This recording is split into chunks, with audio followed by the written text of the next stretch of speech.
yanzu ku duba wani abin da yake faruwa a ƙasar nan, a duniya gaba ɗaya. Ɗazun nan muna tare da malam wani yake mamu labari, sarauniyar Ingila ta mutu. Allah ƙara nauyin ƙasa, Allah kuma ya yafe wa masu musulunci wanda suka mutu da musulunci da imani. Amma ka duba duk yadda suka shahara a duniya da fada da musulunci da yaƙi da addini, amma wai matsayinta bai isa ba sai da aka yi ƙoƙarin alika ta da annabi. ko gane ba, ita kanta bata isa ta zama wata mai matsayi da daraja ba, da ta mutu sai da aka kirkiro aka ce ai an bincika ma tana da nasaba da manzon Allah sallallahu alaihi wa sallam. Duk da ƙarya ne kuma ba haka bane, kawai dai an yi kokari ne. Mu sai mu ce wa musulmi alhamdulillah, ashe annabi yana daraja har ana kokarin alika wata kafira a tattare da shi dan ta samu wani matsayi. So duk da cewa sun yada ne ba wai dan haka din yake ba, to alhamdulillah wannan kadai ya isa, sai ku yi imani ai, tunda kuna nema ku liƙa ta da annabi. Da ta yi aiki da aikin annabi da ta huta, da ta samu kwanciyar hankali. Tunda ko bata ba annabi ba, to zancenta ya ƙare. Allah ubangiji ya takaita, turanci ya ƙare, yau kuma ana ta larabci kenan. Haka wani ya faɗa. Allah ya mana afuwa, Allah sa mu cika da imani. Annabi sallallahu alaihi wa sallama annabi ne da Allah tabaraka wa ta'ala yayi umarni da a yi masa da'a a wurare da dama a cikin alkur'ani, kamar yadda hadisai da suka zo masu yawa ba za mu ce ga iya adadinsu ba. Malamai sun ƙididdiga a cikin alkur'ani mai girma Allah ya ambaci inda za a bi annabi wuri ya kai 40. Duka wannan a cikin alkur'ani ne, ayoyi daban-daban da Allah ya ce abi manzon Allah. Kaga ya isa abi shi, ya kai abi shi, matsayinsa ya isa ai koyi da shi sallallahu alaihi wa alihi wasallama. Wa man yuti illaha wa rasulahu yudkhilhu jannatin tajri min tahtiha al-anharu. Allah ce duk wanda ya bi Allah ya bi manzon Allah, yuti illaha wa rasulahu, ya bi Allah ya bi manzon Allah, Allah zai shigar da shi aljanna wanda koramai na gudana cikin ta, khalidina fiha wa zalika al-fawzul azim. Bin Allah da bin manzon Allah shine babban rabo ya ku yan uwana. Da ku koyi da Allah, ku koyi da manzon Allah. Wa hadhihi da'awatuna, wannan ita ce da'awar mu, wannan shine abin da muke kiran mutane dare da rana. Abi Allah, abi manzon Allah, a zauna lafiya. Wa man ya'si Allah wa rasulahu, kaga can yuti illaha wa rasulahu, a cikin aya ta gaba kuma ya'si illaha wa rasulahu, ya saba wa Allah kuma ya saba wa manzon Allah din.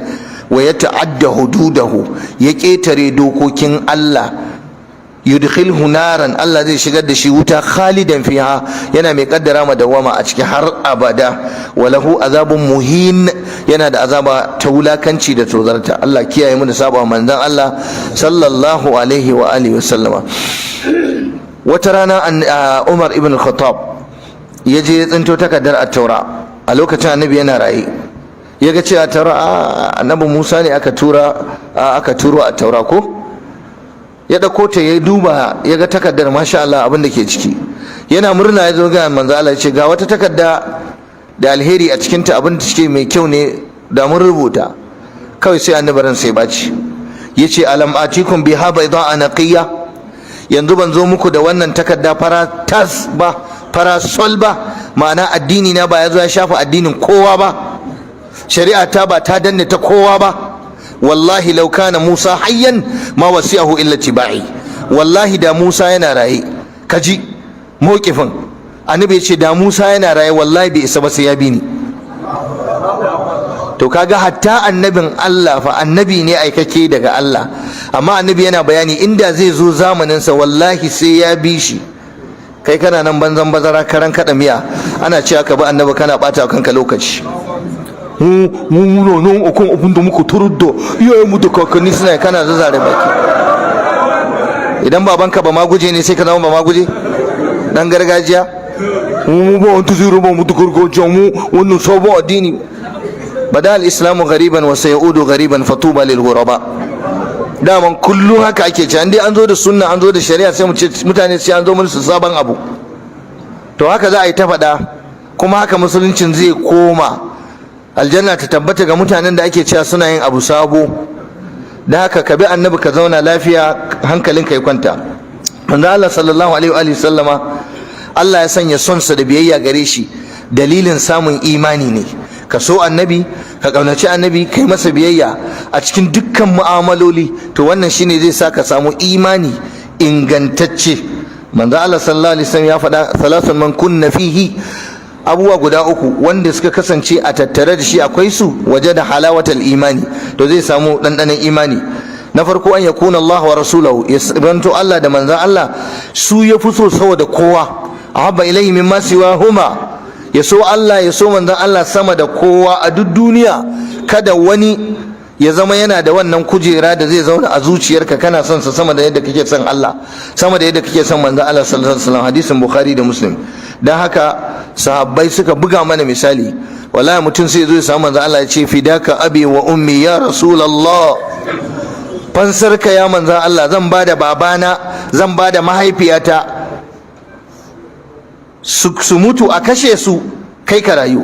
ma'ana da kai ka mutu da a kashe ka, gwanda na ba da babana da mamana a kashe kai ka ci gaba da rayuwa. kaga karewar soyayya kenan, wanda za ka iya miƙa iyayenka su bar duniya shi ya rayu, kai wannan soyayya ta kai. shi sa malamai suke faɗa cewa kamar yadda Abu Sufyan ya faɗa ce a duniya bai taɓa ganin wani mutum da ɗan adam yake son sa, ake ƙaunarsa, ake son sa irin annabi Muhammadu ba, irin yadda sahabbai suke son manzon Allah ba. kamar yadda wani basarake shi ma yake faɗa, bai taɓa ganin wani ɗan adam da aka so shi a duniya ake ƙaunarsa ba irin annabi sallallahu alaihi wasallam. shi yasa wani yayi rubutu a duniya ce wai waye ne the most popular, waye hero, waye number one a duniya, waye ya fi sanuwa, waye ko ina ka je sai ka ji labarinsa. suka gama kewayensu, suka yi ta neman wanda baya sallah, ba samu ba. da ƙarshe dai dole tunda bature ne ba yanda zai sai ce gaskiya Muhammadu din nan shine the most popular one a duniya, ba wanda ya fi shi.